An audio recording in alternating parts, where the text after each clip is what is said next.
இயேசு கிறிஸ்துவின் நாமத்தினாலே இந்த காலை வேளையில கூடி வந்திருக்கிற ஒவ்வொருவரையும் அன்போடு கூட நான் வாழ்த்துகிறேன்.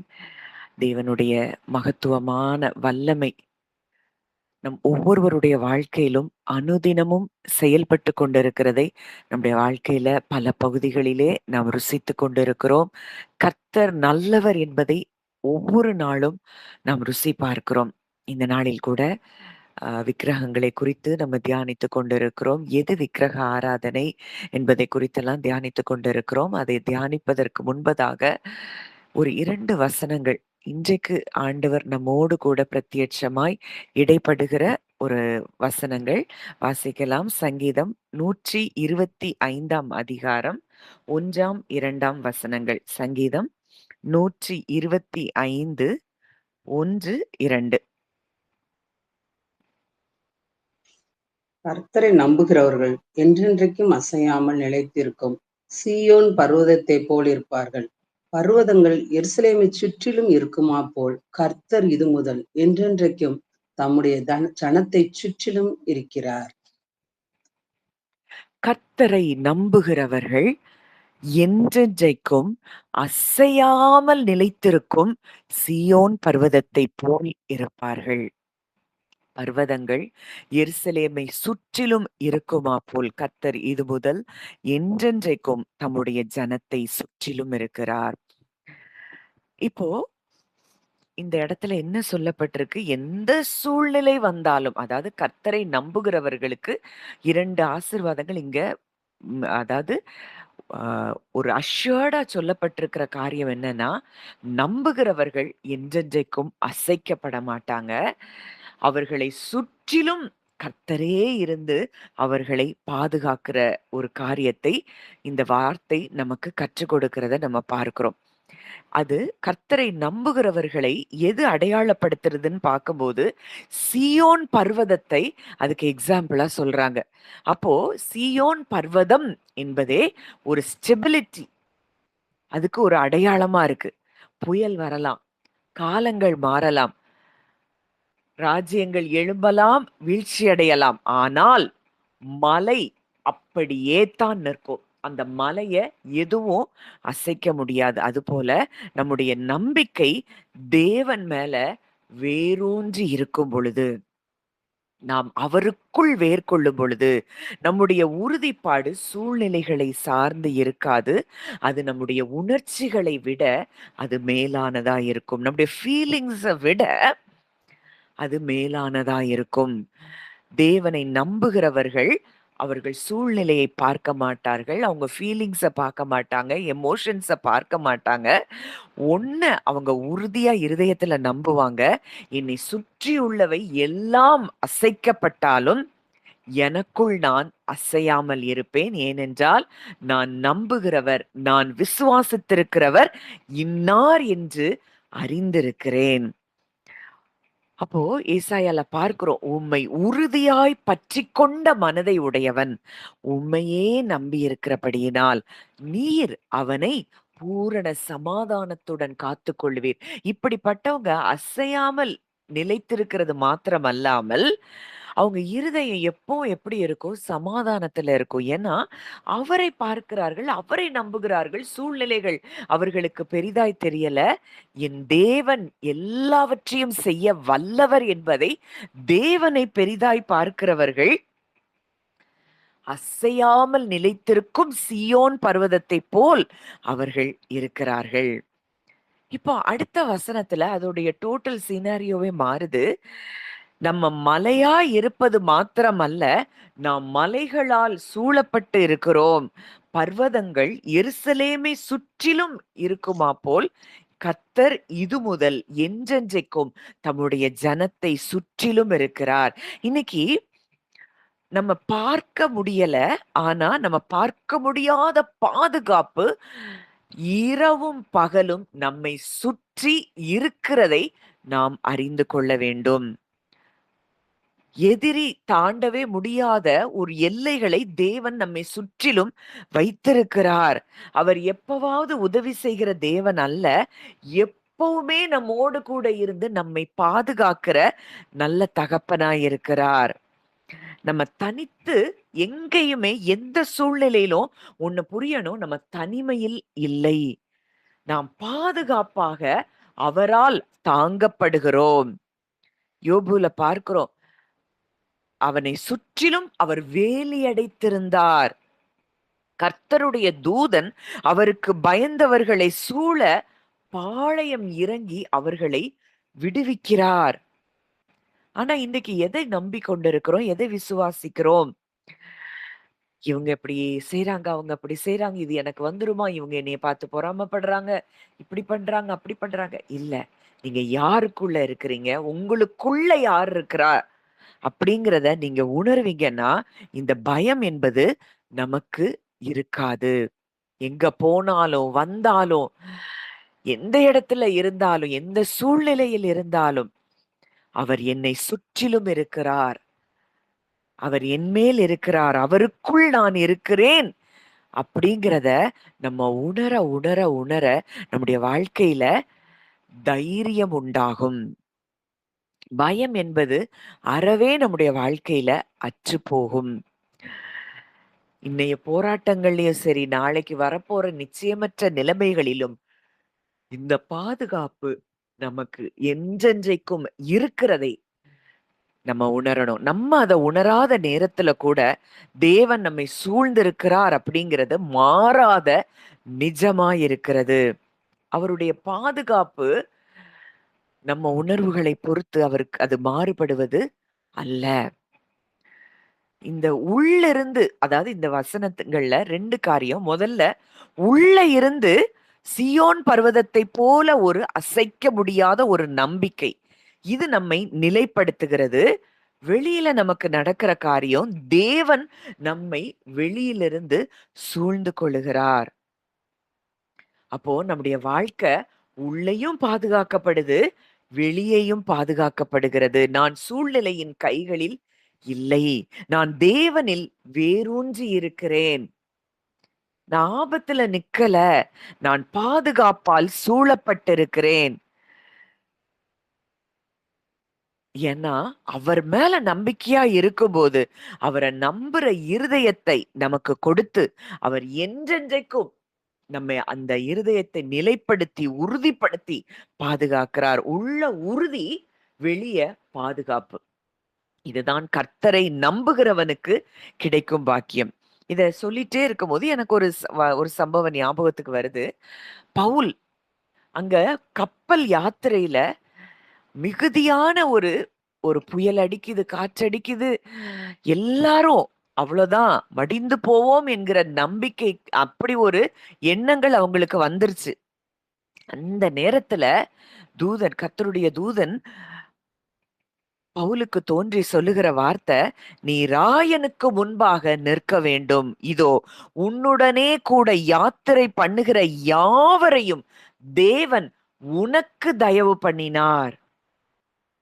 இந்த பவுலின் நிமித்தம் பவுலோடு கூட யாத்திரை பண்ணின அத்தனை பேருடைய ஜீவனும் அங்கே பாதுகாக்கப்பட்டிருக்கிறது என்றால், இன்றைக்கு நம் நிமித்தம் அவங்கெல்லாம் இயேசுவ அறிஞ்சவங்களா? நிச்சயமா இல்ல.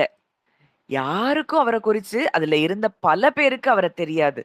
ஆனால் பவுலின் நிமித்தம் அவனோடு கூட யாத்திரை பண்ணின யாவரையும் தேவன் அவனுக்காக தயவு பண்ணியிருப்பார் என்றால், இன்றைக்கு நமக்காக நம் குடும்பத்தில் இருக்கிற ஒவ்வொருவரையும் அவர் பாதுகாப்பதற்கு உண்மையுள்ளவர், நீதியுள்ளவர். எத குறிச்சும் நம்ம பயப்பட வேண்டிய இடத்தில் நம்மை தேவன் வைக்கவில்லை. நம்ம பயப்படுறோம்னா, அவருடைய வல்லமைய நம்ம சந்தேகப்படுகிறோம். அவருடைய அன்ப நம்ம சந்தேகப்படுகிறோம். அவருடைய உண்மையை, அவருடைய வார்த்தையை நாம் சந்தேகப்படுகிறோம். இன்றைக்கு நம்முடைய இருதயம் எதை குறித்து இந்த காலை வேளையில கலங்கிக் கொண்டிருக்கிறது? உங்கள நீங்களே யோசித்து பாருங்க. எந்த காரியம் உங்கள பயமுறுத்தி கொண்டிருக்கு? எந்த காரியம் உங்கள கலங்க பண்ணி கொண்டிருக்கிறது? எது பெரிதாய் உங்க இருதயத்தை டிஸ்டர்ப் பண்ணுது? ஒண்ணு புரியணும். தேவன விட எதையாவது நம்ம பெருசா திங்க் பண்ணிட்டு இருக்கிறோம்னா, அதுதான் நமக்கு விக்கிரகம். சிலைக்கு முன்பாக நின்று பணிவது மாத்திரம் விக்கிரக ஆராதனை அல்ல.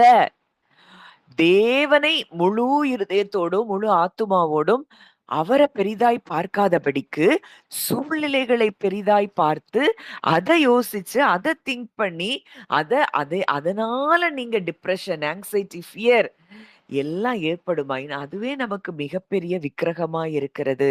இன்னைக்கு பவுலுக்கு சொல்றாரு, உனக்காக உன் கூட யாத்திரை பண்ணின யாவரும் பாதுகாக்கப்படுவார்கள்னா, இன்றைக்கு எனக்காக என் குடும்பத்தையே பாதுகாக்கிறவர், என்னோடு கூட பிரயாணம் பண்ணுகிற எல்லாரையும் நான் விசுவாசிக்கிறேன், நான் ஜெபிக்கிறேன்.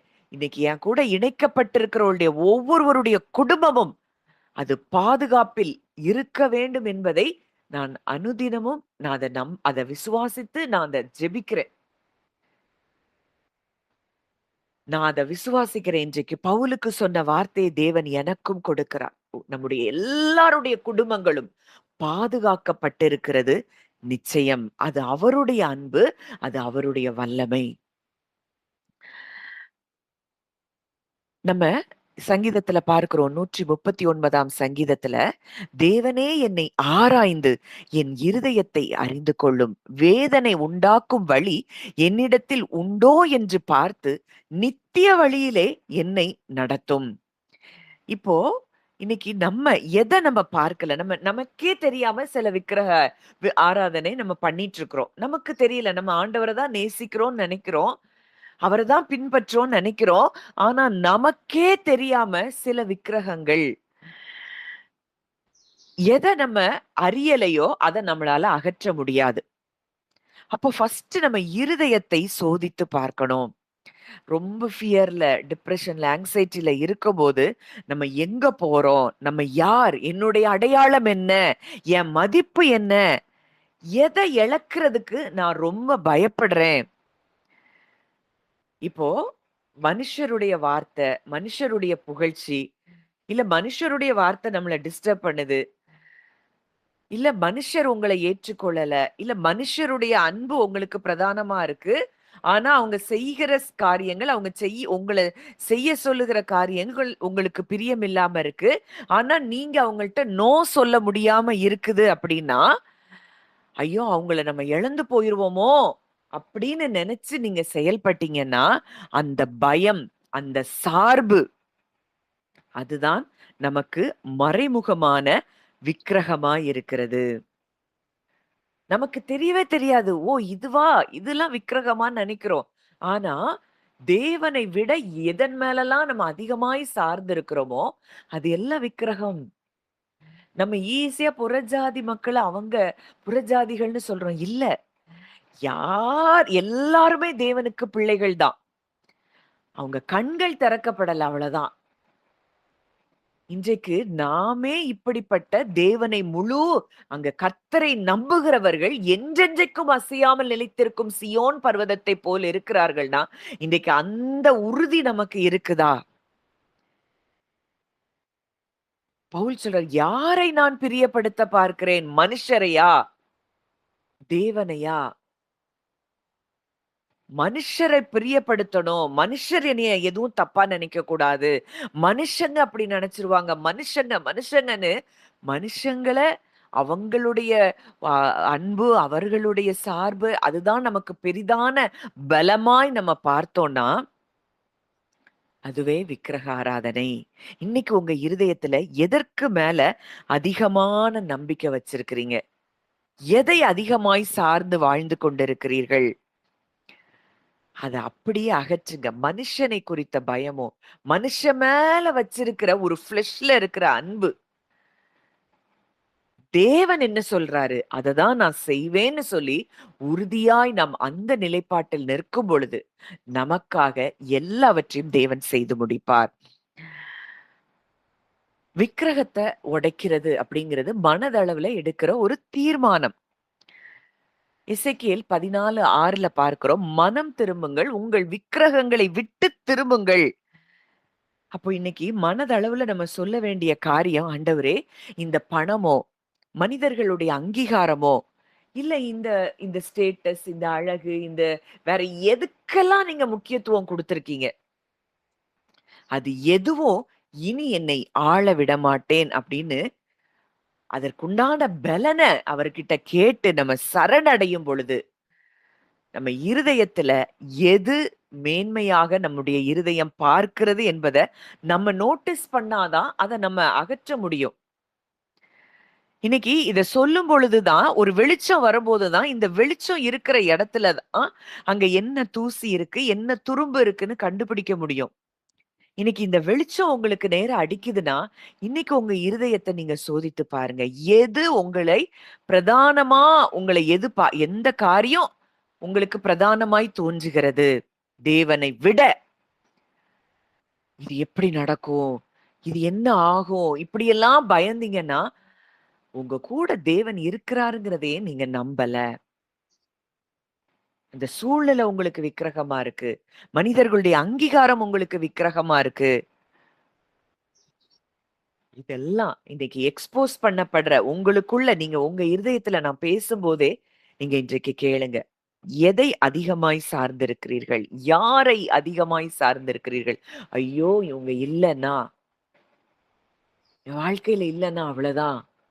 அப்படின்னு மனிதர்களை சார்ந்திருக்கிறோமா? அது யாரா வேணா இருக்கலாம். எந்த உறவாய் வேணாலும் இருக்கலாம். அன்பு செலுத்தணுமா? நிச்சயமாய் அன்பு செலுத்தணும். அவர் நம்மை அன்பு கூறுவது போல நம்ம எல்லாரிடத்திலும் அன்பு செலுத்தணும். ஆனால் நம்ம எண்ணங்கள், நினைவுகள் எல்லாம் மனிதர்களை சுற்றிலும் இருக்கும் என்றால், அதுவே நம்மள கட்டி வைக்கிற, நம்மள ஒரு ட்ராப்ல பிடிக்கிற ஒரு அனுபவம் தான் நமக்கு இருக்கும். இருதயம் இப்போ இந்த அத எக்ஸ்போஸ் பண்ணி தள்ளிட்டோம் அப்படின்னா, அந்த இடம் ஒருபோதும் காலியா இருக்க முடியாது இருதயம்.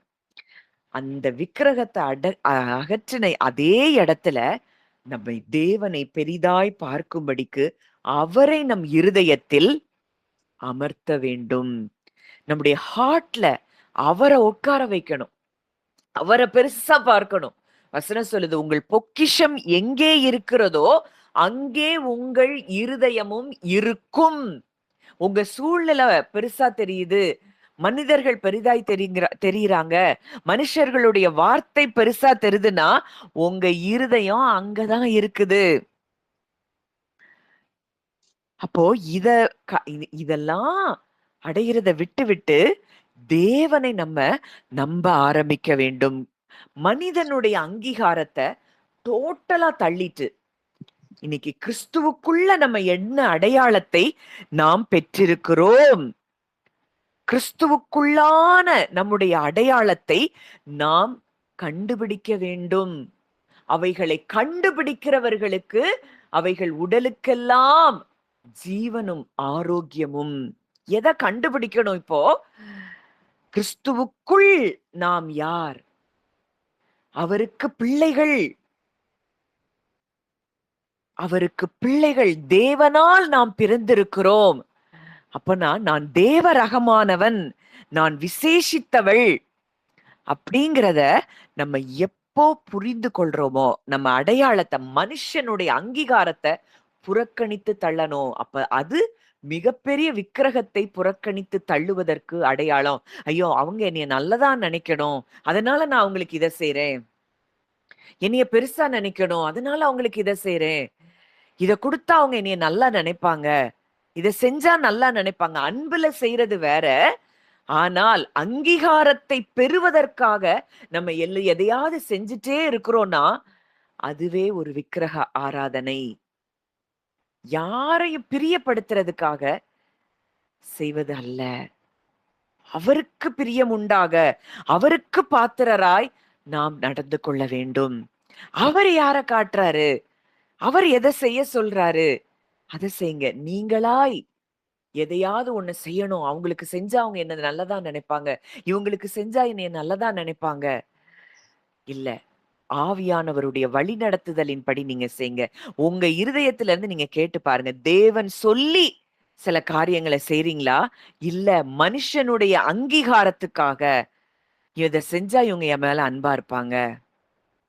அந்த அவர் சொன்ன அன்பு வேற. அது ஆவியில இருந்து ஒரு மனதோடு இணைக்கப்படுகிற அன்பு. ஃப்ளஷ்ல நீங்க ஒருத்தருடைய அன்பை பெறணும்னு முயற்சி பண்ணீங்கன்னா அதுவே உங்களுக்கு விக்கிரகம். பிரியப்படுத்துவதற்காக, நம்ம மனுஷரை பிரியப்படுத்துவதற்காக எதையும் செய்யக்கூடாது. அப்படின்னா, ஒரு ஒரு நாள் ஒரு சின்ன காரியத்த அந்த மனிதர்கள் செய்யும் பொழுது, உங்களுக்கு அது மிகப்பெரிய வலிய கொடுக்கும். ஆனா, அன்புல, ஆவியின் ஐக்கியத்துல இருந்து, ஆவியானவருடைய வழிநடத்துதலின்படி நீங்க செய்கிற ஒவ்வொன்றும், அது உங்களுக்கு ஆசீர்வாதமாய் இருக்கும். என்னைக்குமே மனிதர்களை பிரியப்படுத்துவதற்கு எதையும் செய்யக்கூடாது. இது இன்றைக்கு ஆவியானவர் சிலருக்கு பேசிக் கொண்டிருக்கிறார் என்பதை நான் என் ஆவியில் உணர்கிறேன். உங்க இருதயத்த கேளுங்க. இருதயத்துல இருக்கிற ஆவியானவரோடு கூட நீங்க பேசுங்க. எதை யாருக்கு செய்ய வேண்டும்? அன்புல செய்ங்க. மனுஷர பிரியப்படுத்துறதுக்காக எதையும் செய்யாதீங்க. மனுஷருடைய அன்பை பெறுவதற்காக எதையும் செய்யாதீங்க. ஃப்ளஷ்ல இருந்து எதையும் செய்யாதீங்க. அதுவே நமக்கு ஒரு விக்கிரகம். உண்மையான அன்புல நிறைஞ்சு, தேவரகமான அன்புல நிறைஞ்சு செய்வது நமக்கு அது மிகப்பெரிய ஆசீர்வாதம். இப்போ அடுத்ததா நம்ம பார்க்கிறோம், மனதை புதிதாக்க வேண்டும். விக்கிரகங்கள் தவறான சிந்தனை முறைகள்ல இருந்து தான் பிறக்குது. தவறான சிந்தனைகள். அப்போ இப்போ ஃபர்ஸ்ட் நம்ம என்ன செய்யணும்? மனம் புதிதாகிறதினாலே மறுரூபம் ஆக வேண்டும். இப்போ உதாரணத்துக்கு சொல்லணும்னா, இந்த பொய், இந்த மனம் புதிதாகாத விக்கிரக எண்ணத்தை உடைய மனம் என்ன சொல்லும்? இந்த பாதுகாப்புக்கு, எனக்கு பாதுகாப்புக்கு பணம் தேவை. ஆனா உண்மை என்ன? சத்தியம் என்ன? தேவன் என் தேவைகளை சந்திக்கிறவர். அவர்தான் புரொவைடர். அந்த புரோவிஷன் எனக்கு எந்த பாதுகாப்பையும் ஏற்படுத்தாது. புரொவைடரே அவர்தான். அப்படின்னு அவரை பெரிதாய் பார்க்க வைப்பதுதான் சத்தியம். அடுத்ததா விக்கிரக சிந்தனை என்ன அப்படின்னா, மற்றவங்க என்னைய மதிக்கணும். இந்த ஊழியர்கள்லாம் என்னைய பெருசா நினைக்கணும். அப்படின்னு எதை ஊழியர்கள நம்ம பெரிதாய் பார்த்தா கூட, ஐயோ! அவங்க என்னைய ஒரு பிரதானமான இடத்துல அவங்க தங்களுடைய மனதுல வைக்கணும். அப்படிங்கிறதுக்காக நீங்க எதையும் ஒரு நாளும் செய்யக்கூடாது. ஊழியர்கள் அவங்கள நீங்க விக்கிரகமாய் மாற்றிக் கொண்டிருக்கிறீர்கள். உங்களுக்கு விக்கிரகமாக. எல்லாமே எந்த இடத்துல எதை எப்படி செய்யணும்னு ஆவியானவர் உங்களுக்கு டைரக்ட் பண்ணுவாரு.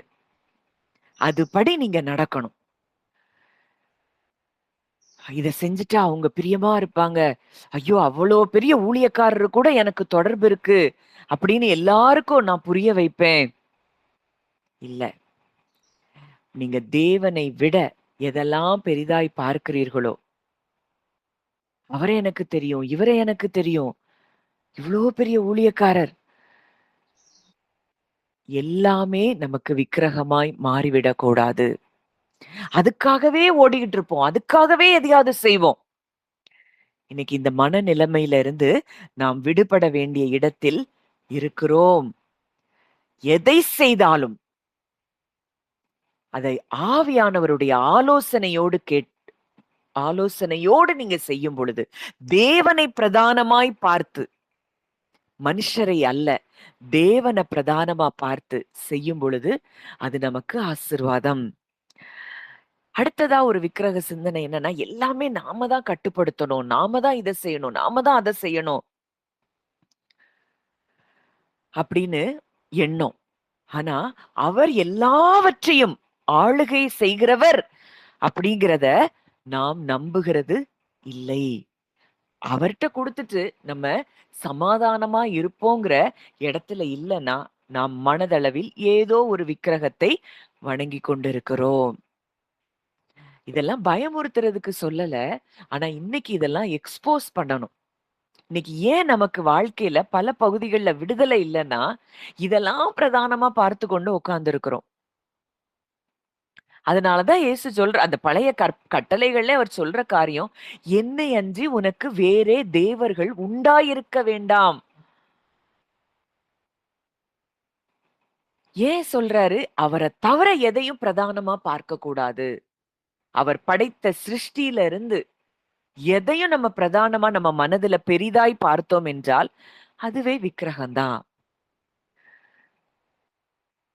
இப்போ இந்த இந்த விக்கிரக எண்ணங்களிலிருந்து, இந்த விக்கிரக ஆராதனையிலிருந்து வெளியில வர்றதுங்கிறது ஒவ்வொரு நாளும் நமக்கு ஒரு வார் நடந்துட்டு இருக்கு. நம்ம ஒரு சிந்தனைகள் எல்லாம் மேற்கொண்டு வந்திருப்போம். ஆனா திடீர்னு திருப்பி அது நுழைய பார்க்கும். அதுக்கு தான் இயேசு சொல்றாரு, "ஒருவன் என்னை பின்பற்றி வர விரும்பினால், அவன் தன்னைத்தான் வெறுத்து, தன் சிலுவையை எடுத்துக்கொண்டு என்னை பின்பற்றக் கடவன்." ஆண்டவரே, இன்னைக்கு எல்லாத்தையும் விட உம்மை நான் தெரிந்து கொள்ளுகிறேன். அப்படிங்கிற மனநிலை நமக்கு மிக அவசியம். எத நம்முடைய இருதயத்துக்குள்ள அனுமதிக்கிறோங்கிறதுல கவனமா இருக்கணும். எல்லாத்தையும் உள்ள திணிச்சுட்டு, ஐயோ! ஏன் அப்படி நடக்குது? ஏன் அப்படி நடக்குதுன்னு கேள்வி கேட்பதற்கு நம்மை தேவன் வைக்கவில்லை. நீதிமொழிகள் 4:23 பார்க்கிறோம். எல்லா காவலோடும் உன் இருதயத்தை காத்துக்கொள். அதினின்று ஜீவ ஊற்று புறப்படும். இன்னைக்கு இருதயத்தை நாம் காத்துக் கொள்ளுகிறோமா? எல்லா காவலோடும், எல்லா காவலோடும். இன்னைக்கு எல்லாத்தையும் மனுஷங்க, மனுஷர்களுடைய வார்த்தைகள், மனுஷருடைய புகழ்ச்சி, இல்ல ஏதோ எதைய சூழ்நிலைகளை குறித்து பயம், ரிப்போர்ட் உங்களுக்கு பிரதானமா தெரியுது. உங்க பாடியில ஏற்படுற சிம்டம் உங்களுக்கு பிரதானமா தெரியுது. எல்லாத்தையும் தள்ளிட்டு அவர் ஒருவரே சத்தியப்பரர். அவர் எனக்காக தன்னுடைய சரீரத்திலே என்னுடைய பாவங்களை அவர் சுமந்திருக்கிறார் என்றால், நான் பாவம் மரணம் என்கிற பிரமாணத்தினின்று நான் விடுதலையாக்கப்பட்டிருக்கிறேன் அப்படிங்கிறத உணரலன்னா நம்ம ஏதோ ஒன்ன தவறா புரிந்து அதை பெருசா பார்த்துட்டு இருக்கிறோம். இங்க இருதயத்தை காத்து கொள்ளாம பல சிந்தனைகளை உள்ள விட்டுட்டோம். எப்படி ஜீவ ஊற்று நம்மிலிருந்து புறப்பட முடியும்? என்னை விசுவாசிக்கிறவனுடைய உள்ளத்தில் இருந்துதான் ஜீவ தண்ணீர் உள்ள நதிகள் புறப்படும். நீங்க எதை விசுவாசிக்கிறீங்க? யார விசுவாசிக்கிறீங்க? எப்படிப்பட்ட தேவனை நீங்க நம்பிக்கொண்டு இருக்கிறீங்க? அந்த எக்ஸ்பீரியன்ஸ்ல இருந்து நீங்க பேசுகிற ஒவ்வொரு வார்த்தையும் மற்றவங்களை பயங்கரமா அசைக்கும். சும்மா பேசுறது இல்ல, பிரசங்கம் பண்றது இல்ல. நீங்க எதை வாழ்ந்து கொண்டிருக்கிறீங்க? உங்க விசுவாச வாழ்க்கையில எதை வாழ்ந்து கொண்டிருக்கிறீங்க? அதுதான் மற்றவர்களுக்கு ஜீவனாய் கடந்து போகும். நீங்க பேசுகிற, உங்களை பார்த்தாலே மற்றவர்களுக்குள்ள ஜீவன் கடந்து போகும். உங்களை பார்க்கும் பொழுதே சொல்லுவாங்க, இவங்களுக்குள்ள ஏதோ ஒன்று இருக்கு. நம்ம போனாலே அந்த அட்மாஸ்பியர் மாறும். எதை எக்ஸ்பீரியன்ஸ் பண்றோம்? எதை பெருசா பார்க்கிறோம்? நம்ம பார்க்கிறது, சிந்திக்கிறது எல்லாம் நமக்குள்ள இருக்கிற விக்கிரகங்களுக்கு அது என்ன செய்யுதான்? தீனி போடுதான், சாப்பாட கொடுக்குது. அதை கட்டுப்படுத்தணும். இல்லைன்னா அதை டோட்டலா அதை ரிமூவ் பண்ணணும். ஒவ்வொரு எண்ணத்தையும் நம்ம முந்தி மெடிடேஷன் பண்ணும்போது அதை நம்ம பிரீத் பண்ணி சில காரியங்களை, நம்முடைய பயங்களை, கவலைகள் எல்லாம் அவர் கையில ஒப்பு கொடுக்கறத நம்ம பார்ப்போம். ஒவ்வொரு முறையும் உங்களுக்கு கவலை வரும்போது, பயம் வரும்போது, நீங்க தனிமையில உட்கார்ந்து, ஏன் எனக்கு இப்படி எண்ணம் வருது? நீங்கள் அமர்ந்திருக்கும் போது ஆண்டவர் உங்களுக்கு அதை எக்ஸ்போஸ் பண்ணுவார். அதை எக்ஸ்போஸ் பண்ணும்போது அதை அப்படியே அவர்கிட்ட நீங்க அதை கொடுக்கும் பொழுது உங்க இருதயம் தேவ சமாதானத்தினால் நிரம்பும். தனிமையில இப்போ இதெல்லாம் மேற்கொள்ளணும். இப்ப தனிமையில சில நேரங்கள்ல போராட முடியாது. அதனால நல்ல ஸ்பிரிச்சுவல் ஃபெலோஷிப் உங்களுக்கு இருக்கும்னா, உங்க உங்க காரியங்களை நீங்க அவங்க கிட்ட சொல்லும் பொழுது, இதுக்காக எல்லாத்தையும் எல்லார்ட்டையும் போய் சொல்லக்கூடாது. உங்களுக்குன்னு தெரியும். உங்க காரியங்களை யார்கிட்ட சொன்னா அது உண்மையாய் அவங்க ஏற்றுக்கொள்ளுவாங்க. ரகசியங்களை காப்பவர்களாய் இருக்கணும். அப்படிப்பட்டவர்களுடைய உதவியை நீங்க நாடும் பொழுது அவர்களுடைய உதவி உங்களுக்கு பிரதானமா இருக்கும். இந்த காலை வேளையில நீங்க சொல்லுங்க, ஆண்டவரே நீரே எனக்கு ஆதாரம். ஒரு டெஸ்ட் வரும்போது ஒண்ணு நீங்களே கேட்கணும், இது தேவனை விட இந்த டெஸ்ட் பெருசா அப்படின்னு கேட்கணும். அடுத்ததா, இன்னைக்கு எது என் தேவனுடைய இடத்தை எடுக்க முயற்சி செய்தது? மனுஷன் பேசின வார்த்தையா, சூழ்நிலையா, எது தேவனுடைய இடத்தை என் இருதயத்திலிருந்து எடுக்க முயற்சி செய்தது அப்படின்னு சொல்லி நம்ம ஒவ்வொரு நாளும் பரிசோதித்து பார்க்க வேண்டும். உங்க உங்க இருதயத்துல இது சிம்பிளா சொல்லணும்னா, உங்க இருதயத்துல எப்பெல்லாம் சமாதானம் கெடுதோ, சந்தோஷம் கெடுதோ, உடனே அமைதியா உட்காருங்க. எது உங்களுக்கு பிரதானமாய் தோன்றுகிறது? தேவனை விட எது பெருசா இருக்கு? நீங்க அது யோசிக்கும் பொழுதே ஆண்டவர் காண்பித்து கொடுப்பார். அது அப்படியே உங்க இருதயத்தில இருந்து அகற்றும் பொழுது, அதுதான் எல்லா காவலோடும் இருதயத்தை காத்துக் கொள்ளுவது. உள்ள நுழையறதுக்கு முன்னாடியே அது நம்முடைய இருதயத்துல உட்கார்ந்து அது அந்த சிந்தனை, அது ஒரு முட்டைய போட்டு குஞ்சு பொரிச்சு அது பெருசாகிற வரைக்கும் அந்த சிந்தனைய விடாதபடிக்கு ஆரம்பத்திலேயே இன்னைக்கு எனக்கு ஒரு சந்தோஷம் என் உள்ளத்துல குறையுது, சமாதானம் குறையுது. அப்பா நான் ஏன் இந்த இடத்துல ஃபீல் பண்றேன்? எது என்னுடைய சந்தோஷத்தை கெடுக்கிறது? உங்கள விட என் இருதயத்தை எது இடம் பிடிக்குதுன்னு நீங்க உடனடியா உங்களுக்கு அப்படி ஒரு உணர்வு வரும் பொழுது, ஏன்னா விசுவாசத்தினால் உண்டாகும் எல்லாவித சந்தோஷம், சமாதானத்த அவர் நமக்குள்ள வச்சிருக்கிறார். ஆனால் அவரை விட எது பிரதானமாய் நமக்கு தெரிகிறது அப்படின்னு அந்த எக்ஸ்போஸ் ஆகும்போதே அத அகற்றி போடும் பொழுது கர்த்தர் பெரிய காரியங்களை நம் வாழ்க்கையில் செய்வார். விக்கிரகங்களை உடைக்கிறதுங்கிறது ஒரு தொடர்ச்சியான முயற்சி. நம்மில் நற்கிரியையை தொடங்கினவர் அதை இயேசு கிறிஸ்துவின் நாள் வரைக்கும் அதை முடிக்கிற நல்ல தகப்பனாய் இருக்கிறார். இந்த காலை வேளையில சொல்லுங்க, ஆண்டவரே உங்க இடத்தை பிடிச்சிருக்கிற விக்கிரகங்களை எனக்கு காட்டுங்க. என்னுடைய இருதயத்துல இருக்கிற அந்த ரகசிய விக்கிரகங்களை உங்க கரத்துல நான் கொடுத்துறேன். நான் உண்மையே சார்ந்து வாழ எனக்கு உதவி செய்யுங்க. என் மனதை புதிதாய் மாற்றுங்க. அவர் மட்டுமே நம்ம ஆதாரமா பெறும் பொழுது, பார்க்கும் பொழுது, மாறும் பொழுது நம்முடைய வாழ்க்கையில மிகப்பெரிய விடுதலைய நம்ம நிச்சயமாய் அனுபவிக்க முடியும். மறைஞ்சிருக்கிற விக்கிரகங்களை கண்டறியறது ரொம்ப ஒரு சென்சிட்டிவான விஷயம். இது வெளிப்படையா பாவமா நமக்கு தெரியாது. ஆனா மெதுவா நம்ம இருதயத்துல தேவனுடைய இடத்தை அது பிடிச்சுக்கணும். இந்த மறைமுகமான விக்கிரகங்கள் தேவனுடைய இடத்தை நம்ம இருதயத்துல பிடித்து கொள்ளும். நம்ம பார்த்தோம், உம்மை உறுதியாய் பற்றி கொண்ட மனதை உடையவன் உண்மையே நம்பி இருக்கிறபடியினால் நீர் அவனை பூரண சமாதானத்துடன் காத்து கொள்ளுவீர்.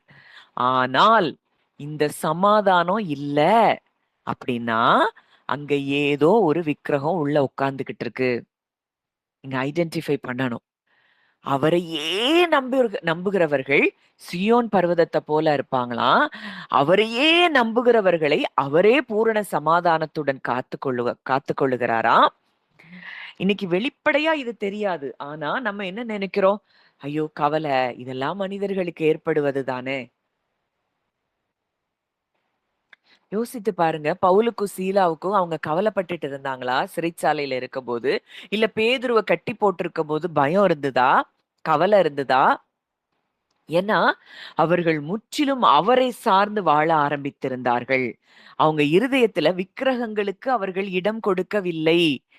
இன்னைக்கு எதெல்லாம் நம்ம இருதயத்துல ஆக்கிரமித்து கொண்டிருக்கிறது? அவரை விட எதையெல்லாம் மேன்மையாக பார்க்கிறோம்? அளவுக்கு அதிகமான சிந்தனை, விடாத கவலை. சிலர்லாம் பாத்தீங்கன்னா பேசுனீங்கன்னா கவலையை தவிர அவங்கள்ட்ட எதுவுமே இருக்காது. நம்ம அவங்கள்ட்ட பேசிட்டு வந்தப்புறம் நமக்கே ஒரு கவலை, நம்ம கவலைப்பட ஆரம்பிச்சுருவோம். அந்த அளவுக்கு அவங்க ஃபுல் ஆஃப் ஃபியர், ஆங்ஸைட்டில இருப்பாங்க. அப்ப எதையாவது வசனம் சொல்லுது, நீங்கள் ஒன்றுக்கும் கவலைப்படாமல். இப்ப சிம்டம் என்ன? எதையாவது சிந்திச்சுட்டே இருக்கிறோம். ஓவர் திங்கிங் பண்ணிட்டே இருக்கிறோம். அப்படின்னா, நம்ம என்ன பண்றோம்? அதோடைய எஃபெக்ட்ஸ், அந்த விளைவுகள நம்ம கட்டுப்பாட்டுக்குள்ள வச்சிருக்கிறதுக்காக நம்ம போராடுறோம். இன்னைக்கு நம்ம கண்ட்ரோல் பண்ற ஒரு சூழ்நிலைய, இது எப்படி நடக்கும்? அது எப்படி ஆகும்? என் பிள்ளையினுடைய இந்த காரியம் எப்படி இருக்கும்? எப்படி இருக்கும்? எப்படி இருக்கும்னு அத நம்ம கண்ட்ரோல்லயே நம்ம வச்சிருக்கிறோம்னா, அதுவே நமக்கு விக்கிரகம். தேவன நம்புறதுக்கு பதிலா நம்ம புத்திய நம்பிக்கொண்டு இருக்கிறோம். நம்மளால எதையாவது முடியுமா? அவர் நமக்குள்ள இருக்கிறார்னா, அவரால முடியும். அவருக்குள்ள நம்ம இருக்கிறோம்னா, அவர் எல்லாவற்றையும் செய்ய வல்லவர். எத நினைச்சு நம்ம கவலைப்படணும்?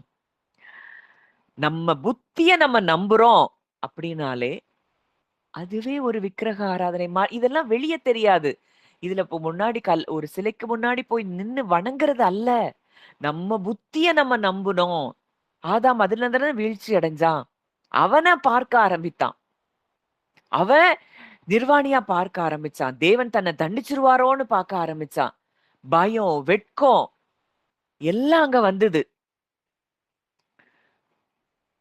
நம்முடைய புத்தியை நாம் சார்ந்து வாழ ஆரம்பிப்பதே ஒரு விக்கிரகம். எல்லாம் அவர்தான். அப்படிங்கம்போது நம்முடைய இருதயம் எப்பொழுதும் சமாதானத்துல இருக்கும். இன்னைக்கு இன்னைக்கு ஒரு உதாரணத்துக்கு சொல்றேன். நம்ம பிள்ளைங்க போறாங்க, இல்ல நம்ம போறோம். நம்ம குடும்பத்துல இருக்கிற யாரோ ஒருத்தர் வெளிய கிளம்பி போறாங்க. திடீர்னு ஒரு நியூஸ் பேப்பர்ல ஒரு நியூஸ் வாசிக்கிறீங்க. ஏதோ ஒரு அங்க அப்படி நடந்தது, அங்க இப்படி ஒரு விபத்து ஏதோ ஒண்ணு. இது உங்க புத்தியில வரும்போது எப்படி இருக்கும்? பயம் வரும். உங்க புத்திய சார்ந்து நீங்க அத திங்க் பண்ண ஆரம்பிப்பீங்க.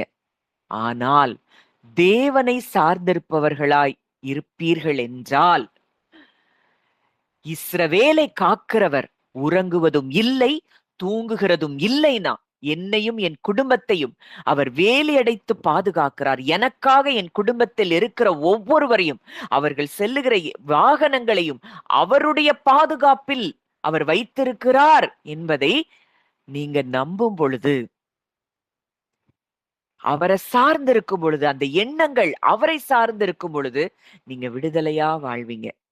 மாறாக இந்த உலகத்தில் இருக்கிற காரியங்களுக்கு ஒத்த வேஷம். அதனாலதான் ரோமர் 12:2ல பார்க்கிறோம். நீங்கள் இப்பிரபஞ்சத்திற்கு ஒத்த வேஷம் தரியாமல், தேவனுடைய நன்மையும் பரிபூரணமுமான சித்தமும் இன்னதென்று பகுத்தறியத்தக்கதாக உங்கள் மனம் புதிதாகிறதினாலே மறுரூபமாகுங்கள். தேவனுடைய நன்மை என்ன? அவருடைய பிரியமான சித்தம் என்ன? நாம் பாதுகாப்பா இருப்பது, நாம் சுகமா இருப்பதுதான் தேவனுடைய நன்மையும் அவருக்கு பிரியமான சித்தம். இத பகுத்தறிகிறோமா?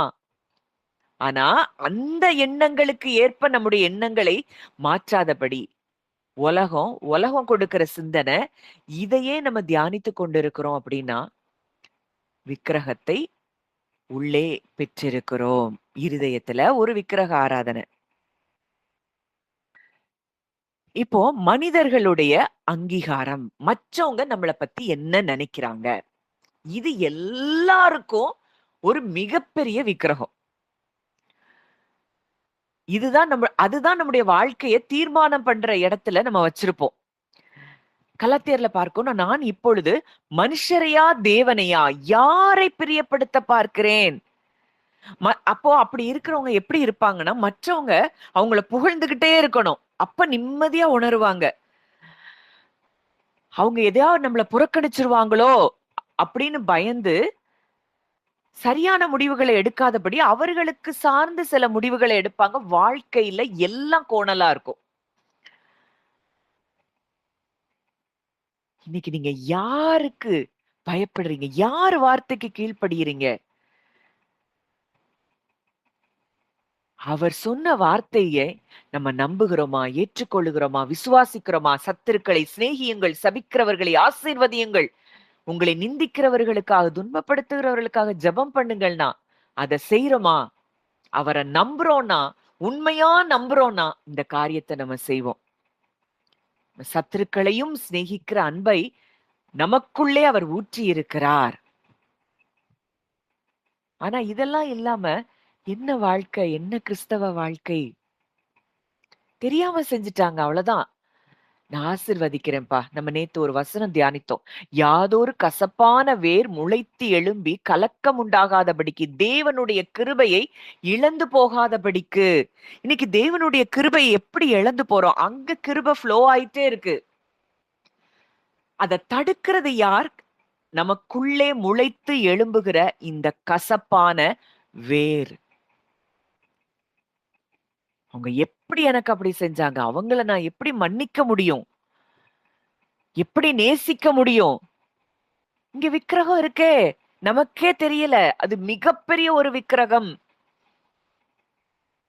நீங்க அந்த மனிதர்களையும் அந்த மனிதருடைய வார்த்தையும் பெருசா பாக்குறீங்களே தவிர, தேவனையும் அவருடைய அன்பையும் பெருசா பார்க்கல. அவர் என்ன எந்த அளவுக்கு நேசித்திருக்கிறார், என்னை மன்னித்திருக்கிறார். நம்முடைய அக்கிரமங்களையும் மீறுதல்களையும் அவர் நினைக்கவே இல்லைங்கிற அளவுக்கு மன்னிச்சிருக்கிறார்னா, நானும் அப்படித்தானே அவர்களை மன்னிக்க வேண்டும். இன்னைக்கு அந்த அளவுக்கு அந்த மன்னிப்பையே இன்னும் நம்ம டேஸ்ட் பண்ணல. அதனாலதான் மற்றவங்களை மன்னிக்க முடியல. ஏன் பாவத்தை மன்னிச்சாரே, நான் எப்படி மற்றவர்களை கசப்பாக பார்க்க முடியும்? இப்ப மனிதர்களுடைய கருத்து நமக்கு எப்படி மாறி இருக்கு? விக்கிரகமாகி இருக்கிறது. மற்றவங்க புகழ்ந்தா நிம்மதி. மற்றவங்க உங்கள உங்கள ஒரு மாதிரி பேசி உங்கள அவமானப்படுத்திட்டாங்க, உங்கள வெட்கப்படுத்திட்டாங்க, உங்கள காயப்படுத்திட்டாங்கன்னா, அதிலேயே மூழ்கி கிடக்கிறது. பரவால்ல, தெரியாம பேசுறாங்கப்பா. உங்க கரத்துல விட்டு கொடுக்கிறேன். நீங்க என் கூட இருக்கிறீங்க. உலகத்தை படைத்தவர் என்னோடு கூட இருக்கிறீங்க. மனதார நான் உங்கள ஆசீர்வதிக்கிறேன். அப்படின்னு சொல்லிட்டு நீங்க எப்போ அந்த காரியத்தை விடுறீங்களோ, அப்பதான் விக்கிரக ஆராதனையில இருந்து வெளியில வந்திருக்கிறீங்க. இன்னைக்கு கிறிஸ்தவர்கள்னு சொல்லி பல வருஷம் ஓடிட்டு இருக்கிறோம். இன்ன வரைக்கும் நமக்குள்ள எத்தனை விக்கிரகம் இருக்கு? என்ன பார்த்து எப்படி சொல்லுவாங்க? என்ன பார்த்து எப்படி பேசுவாங்க? இதெல்லாம் நமக்குள்ள இருக்குதா? இல்ல. நான் என்பது அல்ல. அந்த நான் சிலுவையில் ஏற்கனவே அறையப்பட்டு விட்டது. மறுபடியும் மறுபடியும் அந்த மெசேஜ கேளுங்க. தன்னைத்தான் வெறுப்பது என்றால் என்ன? இத கேட்க கேட்க கேட்க உங்க லைஃப்ல ஒரு பெரிய விடுதலைய நீங்க ஃபீல் பண்ண முடியும். அப்பதான் உண்மையா இயேசுவை பின்பற்ற முடியும். உண்மையா இயேசுவை பிரதானமாய் பார்க்க முடியும். இல்லன்னா நீங்க சின்ன சின்ன காரியங்கள்ல கூட இந்த விக்கிரக ஆராதனை தான் நம்ம பண்ணி கொண்டிருப்போம். அடுத்ததா பொருட்கள் அல்லது நபர்கள் மேல உணர்வு பூர்வமாய் சார்ந்திருக்கிறது. எமோஷனலா அட்டாச் ஆயிருவோம். இப்போ தாவீது சொல்றாரு, என் ஆத்துமாவே தேவனையே நோக்கி அமர்ந்திரு. ஒரு ஒரு குறிப்பிட்ட நபர்கள் அல்லது ஒரு பொருள் இது நம்ம பக்கத்துல இல்லைன்னா நம்மளால நம்ம மைண்ட் அப்படியே ஒரு அலைபாய்ந்து கொண்டிருக்கு அப்படின்னா அதுக்கு மேல நம்ம சார்ந்திருக்கிறோம். அந்த பொருளுக்கு மேல நம்ம சார்ந்திருக்கிறோம். சூழ்நிலைக்கு ஏற்ப நம்முடைய மகிழ்ச்சி திடீர்னு அப்படி அப்படி ஹையா இருக்கும். Happiness depends upon happenings but Joy comes from the Lord. சூழ்நிலை நல்லா இருந்தா பயங்கர சந்தோஷம். சூழ்நிலையில ஒரு சின்ன மாற்றம், சின்ன வார்த்தை நமக்கு எதிரா எழும்பிட்டா அப்படியே சோர்ந்து போறோம். அப்ப எது விக்கிரகமா இருக்கு நமக்கு? அந்த மனிதர்கள், அவங்க சொல்ற வார்த்தைகள், இல்ல உங்க எந்த பொருட்கள். ஐயோ இது இல்லாம என்னால இருக்க முடியாது. அது நகையோ, பணமோ, அந்தஸ்தோ, அழகோ, இல்ல நீங்க ஏதாவது ஒரு பொருள் மேல அப்படி ஒரு ஒரு பயங்கரமான ஒரு கிரேஸ் உங்களுக்கு இருக்கு. தேவன் நம்மை ஆசீர்வதிக்கிற தேவன். நம்ம விரும்பினா அவர் எல்லாவற்றையும் தருகிற தேவன். ஆனா உங்க மனது எது ஆக்கிரமித்து கொண்டிருக்கிறது? அத பாருங்க. நீங்க நீங்க ஐஸ்வர்யவானாக வேண்டும் என்பதுதான் அவருக்கு சித்தம். அதனாலதான் அவர் தரித்திரரானார். ஆனா மனது எது மேல இருக்கு? ஆபிரகாம பாருங்க. அவர் கூட்டிட்டு வந்து அந்த தேசத்துல, கானான் தேசத்துல அவர் ஆசீர்வதிக்கிறாரு. அங்க அவனுடைய மந்தை மேய்ப்பர்களுக்கும் லோத்துவினுடைய மந்தை மேய்ப்பர்களுக்கும் அங்க பயங்கரமா பிரச்சனைகள் ஏற்படுது. அதனால பிரிந்து போகலான்னு முடிவு பண்றப்போ ஆபிரகாம் சொல்றாரு, நீ எங்க வேணாலும் போ, நான் அதற்கு எதிரான திசையில நான் போறேன். அவர் மனதுல கொஞ்சம் கூட ஐயோ இவன் செழிப்பான இடத்தை தேர்ந்தெடுத்துருவானோ, என் வாழ்க்கை என்ன ஆகும், நான் இவ்வளவு சம்பாதிச்சதெல்லாம் வீணா போயிருமோ, இப்படியெல்லாம் ஆபிரகாமுக்கு எண்ணமே வரல. ஏன்னா என்னை அழைத்து என்னை ஆசீர்வதித்து என்னை உயர்த்தினவர் என் தேவன். எனக்கு இந்த இடமோ இந்த செழிப்பான இடமோ இது எனக்கு பிரதானம் அல்ல.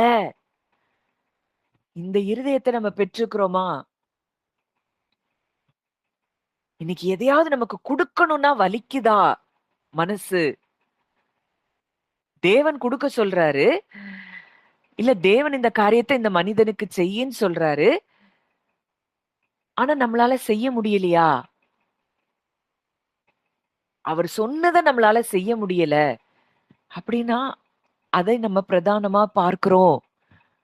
தேவன் நமக்கு ஆதாரமா இல்லாம அந்த நபர்கள், அந்த சூழ்நிலைகள், இல்ல அந்த பொருட்கள் நமக்கு ஆதாரமா இருக்கும்னா அவரை நாம் ஆதாரமாக பார்க்கவில்லை. அடுத்தது வேலை. வேலை, நான் வேலை செஞ்சு எல்லார்ட்டையும் நல்ல பேர் வாங்கணும். என்ன வேலை செஞ்சாலும் அவருடைய பிரசன்ஸை என்ஜாய் பண்ணி செய்யணும்னு வேதம் நமக்கு கற்றுத்தருது. எதை செய்தாலும் அதை மனுஷர்களுக்கென்று செய்யாமல் கர்த்தருக்கென்றே மனப்பூர்வமாய் செய்யுங்கள். அவருக்குன்னு மனப்பூர்வமா செய்யும் போது எவ்வளவு சந்தோஷம் இருக்கும். மார்த்தாள் சொல்றா, மார்த்தாள்கிட்ட ஆண்டவர் சொல்றார், மார்த்தாளே மார்த்தாளே, நீ அநேக காரியங்களை குறித்து கவலைப்பட்டு கலங்குகிறாய். இப்படி இருக்கிறவங்க வேலைதான், வேலையில எனக்கு பிரதானம், வேலை அது அப்படின்னு எப்பவுமே இவங்க எப்படி இருப்பாங்க? பிஸியா இருப்பாங்க. இவங்க மைண்டும் பிஸியா இருக்கும், இவங்க சரீரமும் பிஸியா இருக்கும். ஆனா ஸ்பிரிச்சுவல் லைஃப்ல ரொம்ப ட்ரையா இருக்கும். எல்லாத்துக்கும் நேரம் இருக்கும். ஆனா அவர் கூட உறவாட நேரம் இருக்காது. அப்போ நம்ம செய்யற வேலை, நம்ம நம்ம நமக்கு அதுக்கு உண்டான ரிசல்ட்ஸ் இதெல்லாம் நமக்கு விக்கிரகமாக இருக்கிறது. இதெல்லாம் நமக்கு வேலையில நமக்கு ஒரு ரெகக்னிஷன் வேணுமா? நம்மள அந்த இடத்துல ஆண்டவர் ஆசீர்வதிக்கணுமா? அவர் ஆசீர்வதிக்கிற தேவன். யோசேப்ப பாருங்க, தானியேல பாருங்க. நிச்சயமா அவர் ஆசீர்வதித்து உயர்த்துகிற தேவன். அதுக்காக அதுதான் பிரதானமா நீங்க பெரிய பிரதானமா பார்க்கணும். இப்ப யோசேப்ப பார்க்கும்போது, யோசேப்பே காலையில அன்னைக்கு எழும்பும்போது நினைச்சிருக்க மாட்டாரு. தான் அந்த தேசத்துக்கு அதிபதி ஆகணும் ஆக போகிறோம்னு. அவன ஆக்கினது யார்? அவனுக்கு அப்படி பார்வோன் ராஜாக்கு அப்படி கனவ குடுத்தது யாரு? எல்லாமே அவர்தானே. இன்னைக்கு எல்லாமே அவர்தான்னு சார்ந்து இருக்கும் பொழுது, நீங்க என்ன வேலைய செஞ்சாலும், அதுல அந்த வேலைய அன்போட செய்யுங்க. முழு மனதோட நீங்க செய்யும் பொழுது, அதுல மிகப்பெரிய ஆசீர்வாதம் இருக்கிறது. அடுத்ததா, தன் ஜீவனை கண்டடைகிறவன் அதை இழந்து போவான். தேவனை விட உயர்வா ஒரு காரியத்தை உயர்வா கருதுறோம்னா, அங்க பயம் ஏற்படுகிறது. அந்தஸ்து, ஸ்டேட்டஸ், இல்ல இத நம்ம செஞ்சோம்னா, ஆண்டவர் ஒரு காரியத்தை சொல்லியிருப்பாரு, செய்ய சொல்லியிருப்பாரு. ஆனா சுற்றிலும் இருக்கிறவர்கள் இதெல்லாம் சரி வராது, இது கரெக்ட், இது கிடையாது, இது அப்படி இப்படின்னு சொல்லியிருப்பாங்க. இப்போ தேவன் சொன்னதை செய்றோமா? இல்ல அந்த மனிதர்கள் சொல்லுகிற காரியங்களுக்கு பயந்து அதை செய்வதற்கு தயங்கிக் கொண்டிருக்கிறோமா? இப்போ உங்களுக்கு ஜீவனா நீங்க யார பார்க்கிறீங்க? தன் ஜீவனை கண்டடைகிறவன்.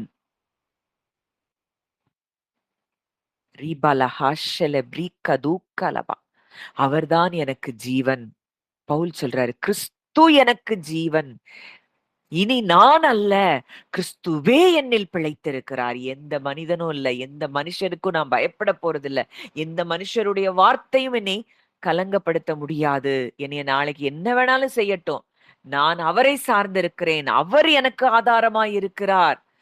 அப்படிங்கிற எண்ணம் அவருக்கு இருந்ததுனால தான், அந்த சிறைச்சாலையில அவ்ளோ அடிச்சு அங்க கொண்டு கெட்டி வச்சிருக்கிறாங்க. அப்ப கூட அவரை பெரிதாய் பார்க்க முடியும் என்றால், இன்னைக்கு நமக்கு அப்படி சூழ்நிலைலாம் இல்ல. சின்னதா ஒரு சூழ்நிலை போதும். உடனே மனிதர்கள் நமக்கு விக்கிரகமாய் மாறுகிறார்கள்.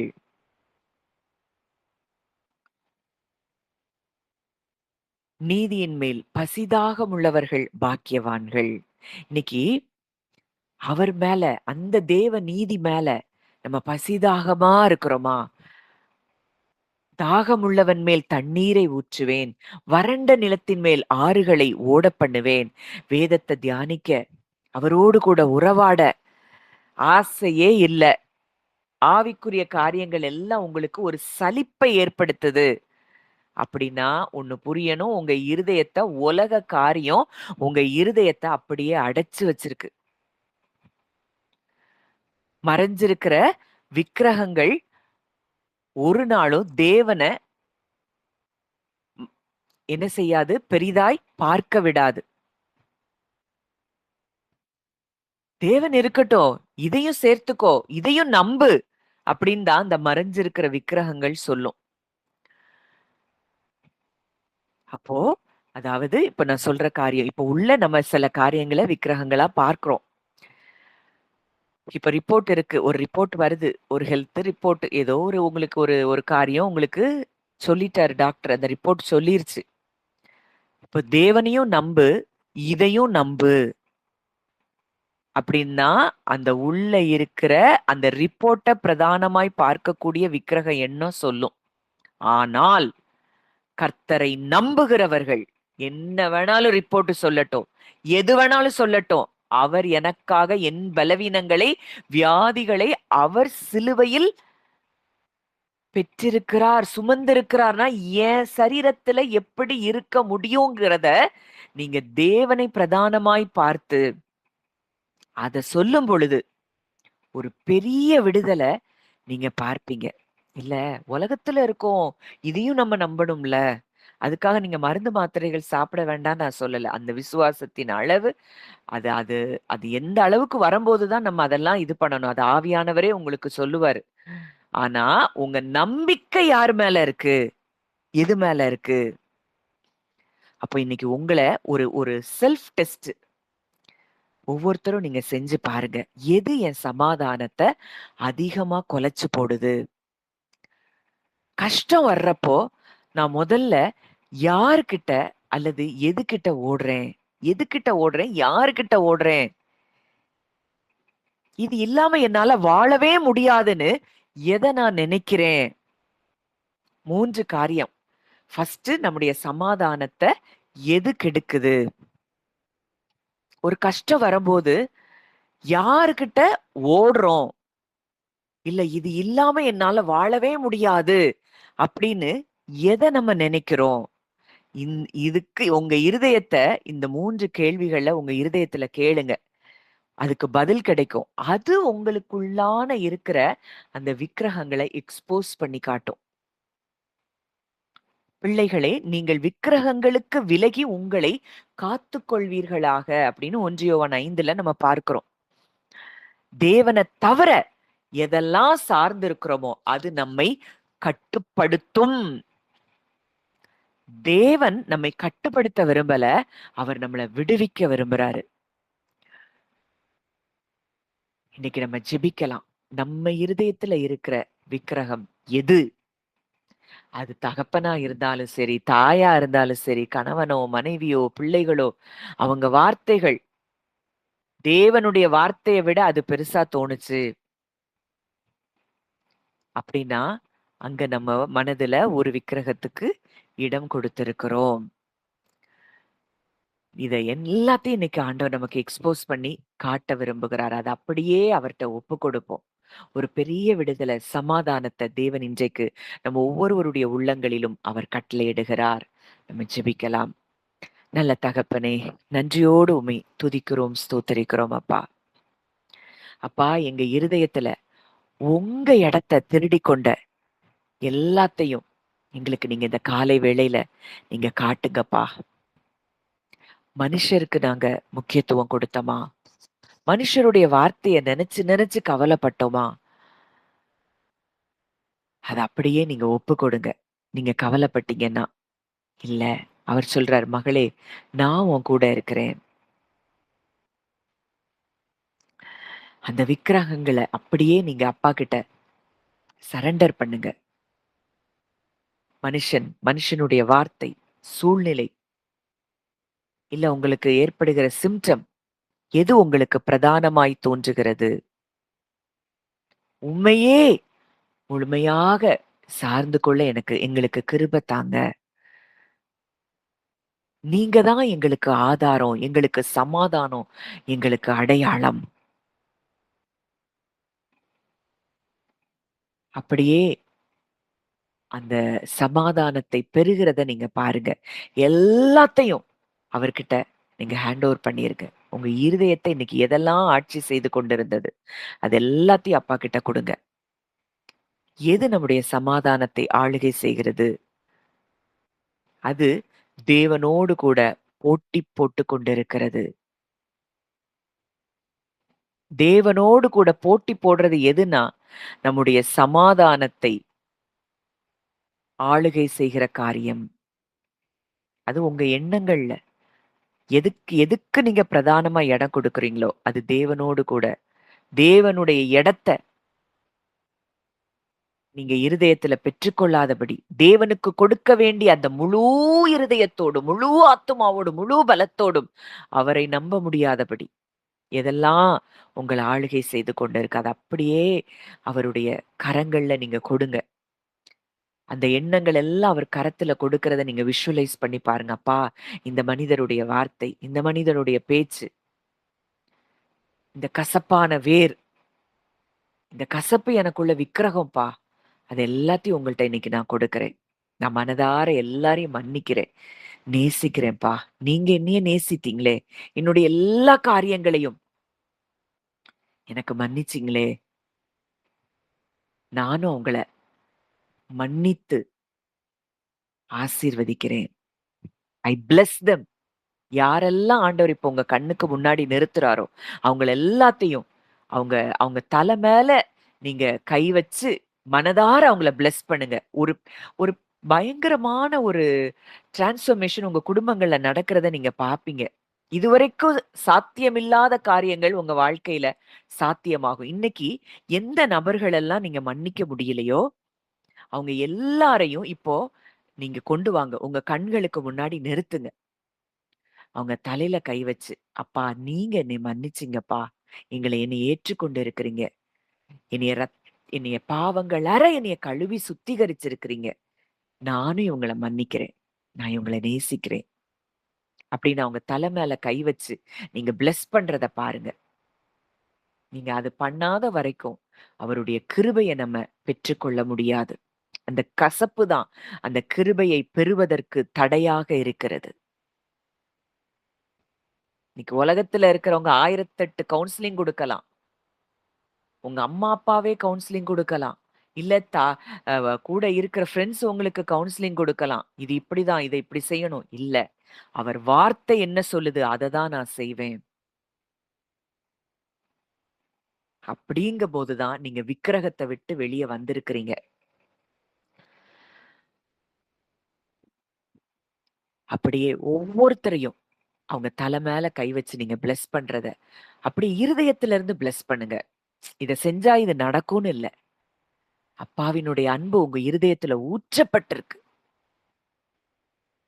மேலும் நமக்கு அருளப்பட்ட பரிசுத்த ஆவியினாலே தேவ அன்பு நம்முடைய இருதயங்களில் ஊற்றப்பட்டிருக்கிறது. அந்த நம்பிக்கை நம்மை வெட்கப்படுத்தாது. அந்த அன்புல நிறைஞ்சு ஒவ்வொருத்தரையும் உங்க குடும்பங்கள்ல இருக்கிறவங்களா இருக்கலாம். உங்க வேலை ஸ்தலங்கள்ல இருக்கலாம். இல்ல குடும்பங்களுக்குள்ளேயே இருக்கிற சில நபர்கள் மேல அந்த கசப்பு இருக்கலாம். மனதார மன்னிச்சு, ஐ bless you, I love you சொல்லுங்க. நான் அவங்கள நேசிக்கிறேன், உங்கள நேசிக்கிறேன். மனதுல இருந்து அவங்கள்ட்ட பேசுங்க. ஒருவேளை சரீர பிரகாரமா அவங்க உணராம இருக்கலாம். ஆனா ஆவிக்குரிய உலகத்துல இது பெரிய மாற்றங்களை ஏற்படுத்தும். இன்னைக்கு நீங்க மனதார பிளெஸ் பண்ணி அவங்கள நேசிக்கிறேன்னு சொல்லும்போது, அவங்க இருதயத்துல ஒரு பெரிய ஷாக் இன்னைக்கு அங்க உண்டாகும். ஸ்பிரிச்சுவல் வேர்ல்டுல இதெல்லாம் நடக்கும். அப்படிப்பட்டவங்கள நீங்க ஹக் பண்றத பாருங்க. ஐ bless you, I love you. மனதார மன்னிக்கிறேன், நேசிக்கிறேன். உங்க ரொம்ப உறவுகள் அப்படின்னு அவங்கள ஹக் பண்ணுங்க. உங்களுடைய எண்ணங்கள்ல. உங்க இருதயம் உடையட்டும். அப்பா நான்கிறது அப்படியே உடையட்டும். என்ன பேசலப்பா. நானே அல்ல. ரீகாலமா ஹாஷெலே பிரீக்க தூக்கரபா. ஒரு பெரிய ஷிஃப்ட் இன்னைக்கு ஸ்பிரிச்சுவல் வேர்ல்ட்ல உங்களுக்காக நடந்து கொண்டு இருக்கிறது. அப்படியே உணர்ந்து இன்னைக்கு ஆண்டவர் உங்கள பார்த்து சந்தோஷப்படுறாரு. உண்மையா இதை யாரெல்லாம் செய்றீங்களோ, உங்கள பார்த்து பரலோகம் களி கூர்ந்து கொண்டிருக்கிறது. இறங்கி போய் பேசுங்க. அவங்க பேசலனாலும் பரவால்ல. உங்க அன்ப அவங்க புரியலனாலும் பரவால்ல. நம்ம குறைஞ்சு போறதில்ல. நம்ம தாழ்மையா இருக்கிறதுல ஒரு நாளும் குறைஞ்சு போக மாட்டோம். கிறிஸ்துவின் பிரமாணத்தை நம்ம நிறைவேற்றுகிறோம். ஒரு பெரிய ரெஸ்டோரேஷன் ஆண்டவர் கொண்டு வருகிறார். உங்க வாழ்க்கையில, உங்க குடும்பத்துல ஒரு பெரிய restoration. I bless you. I bless you. From the heart நீங்க சொல்லுங்க. I bless you. I love you. நீங்க சொல்ல சொல்ல உங்க இருதயம் விடுதலை ஆகிறத நீங்க பார்ப்பீங்க. விடுதலை பண்ணுங்கள், அப்பொழுது விடுதலை பண்ணப்படுவீர்கள். நீங்க இப்ப விடுதலை பண்ண அப்படியே உங்க இருதயம் ஒரு பெரிய சந்தோஷத்தினால நிரம்புறத நீங்க பார்ப்பீங்க. தேவன் இன்றைக்கு பலரோடு கூட இந்த வார்த்தைகள் மூலம் இடைப்பட்டு கொண்டிருக்கிறதை என்னுடைய ஆவியில நான் உணர்றேன். ஒரு பெரிய சந்தோஷம், ஒரு பெரிய சமாதானம். அது யாரா இருந்தாலும் சரி. ஆனா மறுபடியும் அவங்கள உங்களுக்கு விக்கிரகமா மாத்திராதீங்க.